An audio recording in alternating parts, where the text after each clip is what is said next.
전할 때 주시는 은혜, 복음을 전할 때 주시는 하나님의 은혜가 어떤 것인가에 대한 제목으로 말씀을 전하려고 합니다. 오늘 우리가 읽은 이 말씀 바로 앞에 한 구절 앞에는 우리가 익히 잘 알고 암송하는 말씀이 있죠. 누구든지 주의 이름을 부르는 자는 구원을 얻으리라. 이렇게 아마 찬양 가사에도 있을 거예요.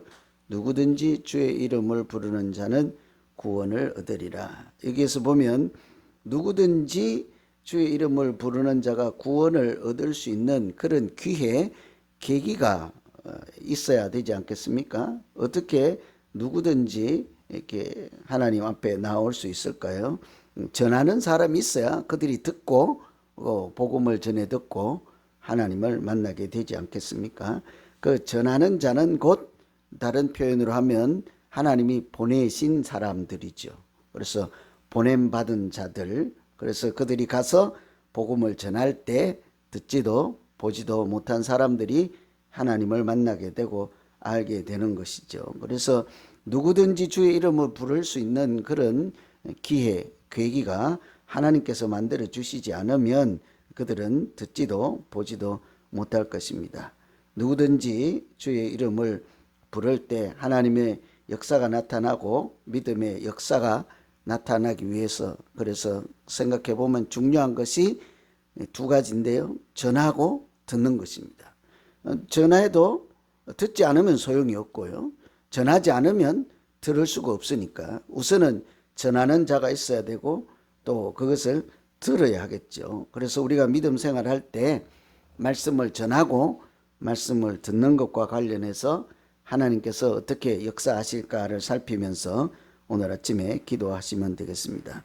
먼저 복음을 전하는 자를 하나님께서 아름답게 하신다고 하죠. 오늘 읽은 말씀 15절에 보면 보내심을 받지 아니하였으면 어찌 전파하리요.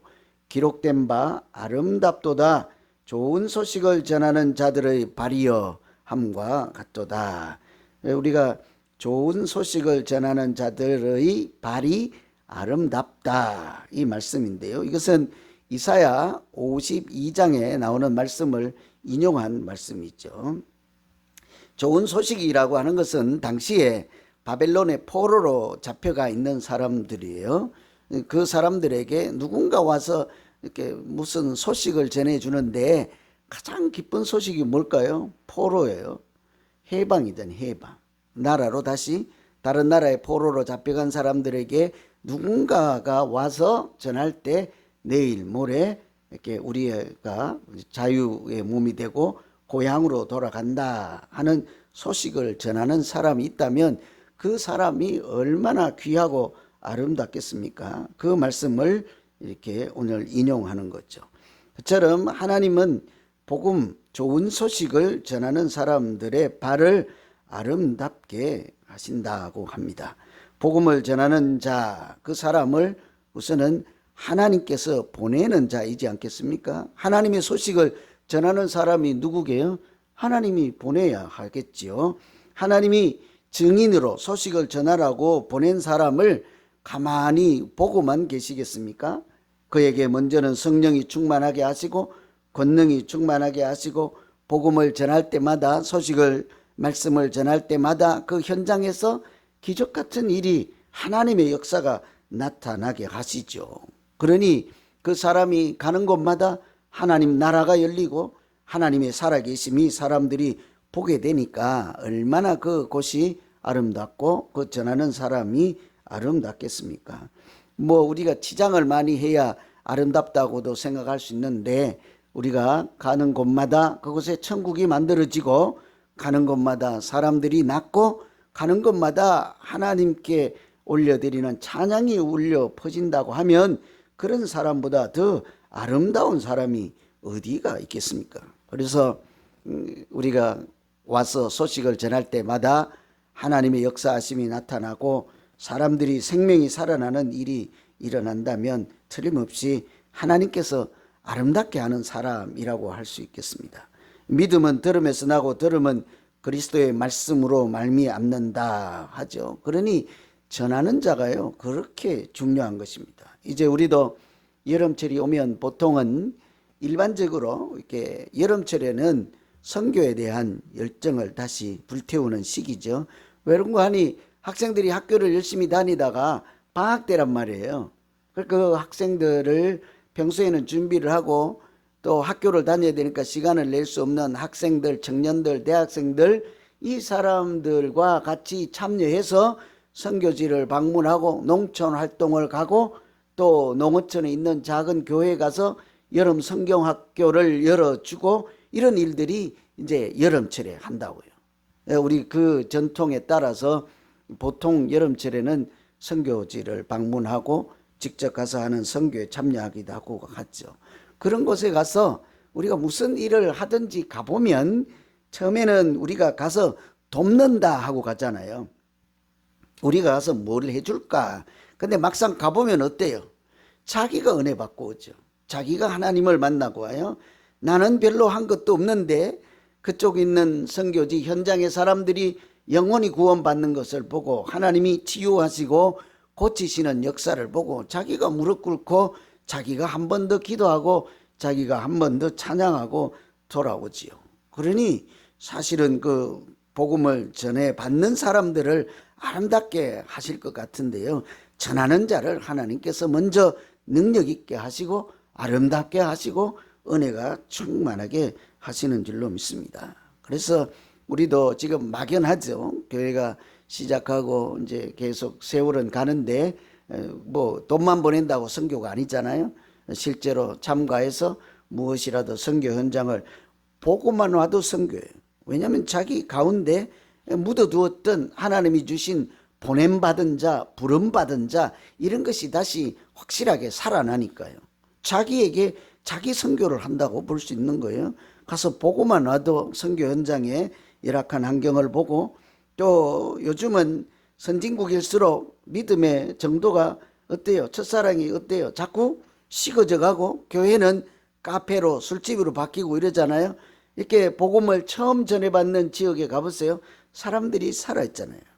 저도 우리 교회 이제 강아지하고 이렇게 산책 가다 운동하다 이렇게 보면 얼마 전까지 가구점인데 조그마한 구멍가게였어요.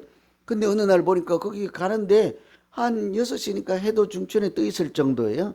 근데 거기서 막 시끄러워.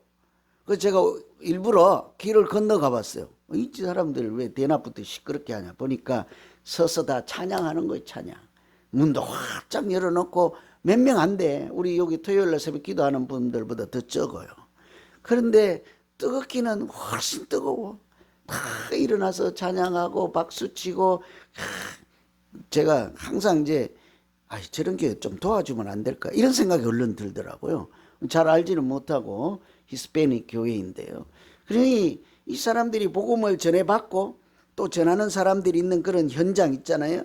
오래되지 않고 첫사랑이 아직 뜨거운 그런 것은 하나님의 은혜도 충만하다고요. 그때 일하고 역사하시고 순종해서 말씀을 전하는 자에게 하나님은 틀림없이 은혜를 채워주시고요. 하나님의 역사가 나타나게 하십니다. 전하면요. 아무리 부족하고 연약해도 그런 일이 일어나요. 우리가 복음을 전하는 자 중에 가장 기억나는 사람이 여러 명 있잖아요. 사도 바울이 온 에베소 이렇게 아시아의 여러 하고 또 여러 나라와 또 유럽으로 건너가서 고린도, 아테네 막 복음을 전하고 거의 온 세상 당시에 온 세상을 다 다니면서 했잖아요. 그런데 바울도 그렇지만 구약에 있는 잊을 수 없는 한 사람 있잖아요. 요나. 가기 싫어요. 말씀 따라 복음을 전해라 해도 싫어요 하고 반대로 나 그 사람들 안 좋아해요 하고 도망갔지만 그래도 결국은 하나님 손에 이끌려서 복음을 전할 때 하나님이 그 발도 얼마나 아름답게 하셨습니까? 그냥 조금 있으면 이 성에 하나님의 심판이 임할 것이라고 그냥 겨우 마지못해 전하는 현장에도 하나님이 수많은 생명의 구원을 받게 하는, 그래서 그 전하는 자가 그냥 아무 맥도 없는 사람이 아니라 하나님의 은혜와 역사가 충만하게 나타나는 귀하게 쓰임받는 사람으로 인도하시잖아요. 그래서 복음을 전할 때요, 틀림없이 전함을 받는 사람도 구원을 받는 은혜가 충만하겠지만 전하는 자를 하나님께서는 먼저 은혜와 성령이 충만케 하시고 능력이 충만케 하셔서 아름답게 하실 줄로 믿습니다. 일생을 살면서요, 여러분 누군가에게 복음을 전해서 그 가정이 회복되고 그 사람이 영원히 소생하는 것을 한번 보세요. 한 명만 복음을 전해도요, 참 잘했다, 내가 일평생 참 가치 있는 일을 했다, 이런 이야기를 할 거예요. 저는 소원이 한 명만 전도하면 좋겠다 하는 소원이 있었어요. 그 소원이 이루어졌는지 모르겠네요. 누군가 하나님이 틀림없이 역사하실 것입니다. 오늘 두 번째 생각해 볼 것은 복음을 전할 때 순종하는 자에게 하나님께서 은혜를 주십니다. 21절에 보시면 이스라엘에 대하여 가라사대 순종치 아니하고 거스려 말하는 백성에게 내가 종일 내 손을 벌렸노라, 이렇게 얘기하죠. 이스라엘에 대하여 가라사대, 이 말은 이스라엘에 대하여 이르되, 이스라엘을 보고 하나님 백성이라고 하는 그 사람들을 보고 이렇게 하시는 말씀이죠. 순종하지 아니하고 거슬러 말하는 백성이다, 요 이스라엘 사람들이.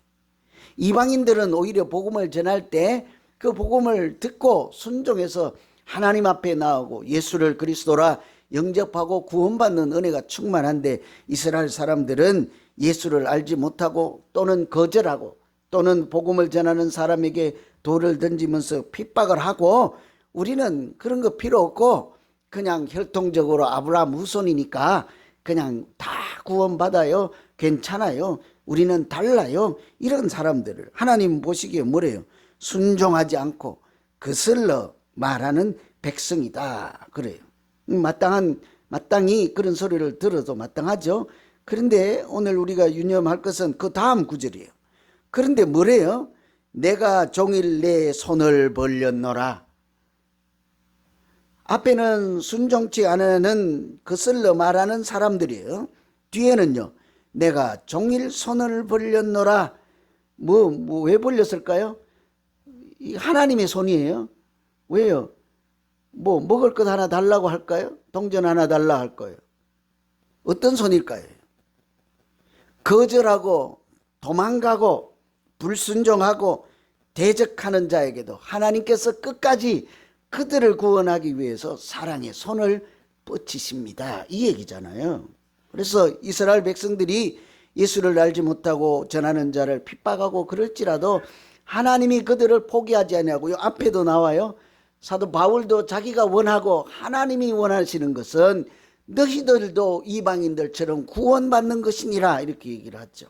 하나님은 이렇게 거절하는 그 사람들도 끝까지 손을 뻗쳐서 그들을 잡으려고 하고 하나님께서부터 떨어져 나가는 것을 놓치지 않으시려고 붙잡고 계시고 어떻게든지 도우시려고 하고 복음을 듣고 이렇게 나와서 구원받는 사람으로 살아갈 수 있도록 사랑의 손길을 뻗치신다, 그러잖아요. 그러니 하나님이 그들을 얼마나 사랑하시는지를 금방 알 수 있죠. 그럴 때 믿음은 들음에서 나고, 들음은 하나님의 말씀이잖아요. 그런데 듣기만 하는 것으로 끝이 아니라 사실은 그 들은 말씀에 순종하여 하나님의 말씀을 듣고 반대로 가지 않고 예수를 영접할 때 하나님의 자녀가 되는 권세를 주시지 않겠습니까? 그래서 믿음은요, 결국은 듣기는 들어야 하는데 한 단계가 더 있는 거예요. 순종으로 나아갈 때. 이 사람들이 듣지 못해서 구원을 받지 못하는 것이 아니잖아요. 그래서 듣고 영접하고 하나님 앞에 순종할 때 하나님께서는 그 가운데 하나님 나라를 세우시고 구원의 역사가 충만하게 하실 줄로 믿습니다. 그래서 우리가 늘 그 말씀을 기억해요. 순종이 제사보다 낫고, 그러죠? 그 다음 구절이 뭐예요? 듣는 것이 수양의 기름보다 낫다. 이때 두 번째 듣는 것은 앞에 있는 순종과 같은 표현이죠. 듣고 순종하는 것이 제사보다 낫다. 하나님이 우리에게 원하시는 것은 우리가 말씀을 듣고 순종하여 자녀로 살아가고 하나님 나라의 은혜를 누리는 것을 하나님도 우리에게 바라시는 것이죠. 그래서 성경에 보면 항상 하나님의 역사와 은혜는요, 순종할 때 충만해요. 구약에도 보면 홍해를 가르고 요단강을 갈라서 그 이제 약속의 땅으로 가잖아요. 항상 언제 바다가 갈라지고 강이 갈라지는 기적이 언제 나타납니까? 결정적인 것은 순종할 때예요. 그냥 멀리서 바라보면서 이 강을 건너가라 할 때 하나님 갈라줘야 건너가지요. 절대 그렇게 갈라주지 않습니다. 건너야 갈라져요. 발을 내디뎌야 물이 갈라져요. 뿐만 아닙니다. 요한복음에 보면 물이 포도주가 될 때 언제 그 잔치, 혼인잔치에 그 연회석상에서 이렇게 술이 다 떨어졌을 때, 포도주가 떨어졌을 때 물을 갖다 주라 하잖아요. 왜 물을 갖다 주죠? 갔다가 뺨이라도 맞으면 어떡하게? 술 잘 마시고 있는데 다음 잔을 딱 마시니까 물이 벌컥 들어오네. 이 술 마시는 사람들이 안 그래도 이제 한 잔 알딸딸 해갖고 이제 기분도 좋은데 뭐라고 하겠어요? 잔을 그냥 쎄리 던지면서 뭐라고 하겠어요? 이놈이 그냥 나를 취한 줄로 여기느냐? 자기 취했으면서. 그죠? 언제 바꿔줍니까? 하나님 이거 포도주로 바꿔놔요. 색깔도 바꿔주고 맛도 내가 먼저 이렇게 테스트 해보고 갖다 줄 거예요. 바꿔야 가져가지. 절대 그런 일은 없습니다. 언제요? 갖다 줄 때 하나님이 바꾸시는 거예요. 항상 그래서 성경이 강조하고 우리가 기억하는 것, 순종이 제사보다 낫고 듣는 것이 수양의 기름보다 낫다. 우리가 오늘 이 시대에 복음을 듣지 못해서 이렇게 하나님을 알지 못하는 그런 경우는 없잖아요. 얼마나 기회가 많습니까? 채널만 돌리면 말씀이 나와요. 눈만 돌리면 교회에 있어요. 우리 이번에 대륙횡단 가도 시골 구퉁이에 가도 모세 그 엄청난 공연을 하는 그런 곳이 있습니다. 호텔에 가서 잠을 자려고 해도 성경책을 갖다 놨어요. 누가 우리가 요청을 했습니까? 온 사방 깔려 있는 것이 하나님 말씀인데 그 말씀을 듣는 자는 많되 무슨 사람이 없게요? 순종하는 자가 없는 거예요. 그래서 우리가 교회 믿음 생활을 할 때도 가장 중요한 것은 순종할 때. 오늘 우리가 기도하는 것은 우리가 하나님 말씀 성경을 읽더라도 그냥 읽고 지나가지 않게 하시고 말씀 한 구절이라도 한 단어라도 내가 듣고 읽고 순종할 때 하나님을 만나고 은혜가 충만한 내 믿음 생활이 되게 하여 주시옵소서. 조금 용기를 내서 나도 복음을 전하고 영혼을 구원하는 하나님의 일에 참여하여서 애를 쓸 때 나는 어눌하게 전하지만 하나님께서 정말 하나님의 역사가 나타나서 불쌍한 영혼들이 살아나는 은혜가 나를 통해서도 일어나게 하여 주시옵소서. 이렇게 기도하는 우리 이 토요일 새벽 되기를 간절히 기원합니다. 오늘 말씀 의지해서 우리 한번 기도하죠. 각자가 이런 소원을 가지면 좋겠습니다. 일생을 믿음 생활을 하면서 우리를 보고 부름받은 자라고 하기도 하고 보냄받은 자라고도 하잖아요. 하나님, 내가 한 번만이라도 한 사람에게라도 그 하나님 말씀대로 가서 복음을 전할 때, 하나님 난 잘 몰라요. 이제 잘 알지를 못하고 부족하지만 어느런 자라 전할지라도 하나님의 일이 나타나고 영혼을 살아나는 역사가 나타나게 해주십시오. 나도 도전하게 해주십시오. 순종하며 살 때 내 믿음 생활이 더 윤택하고 아름답게 해주십시오. 오늘 말씀 생각하고 먼저 말씀 기도 한번 하겠습니다. 우리 같이 각자 자기의 믿음을 놓고 이 시간 기도합니다. 각자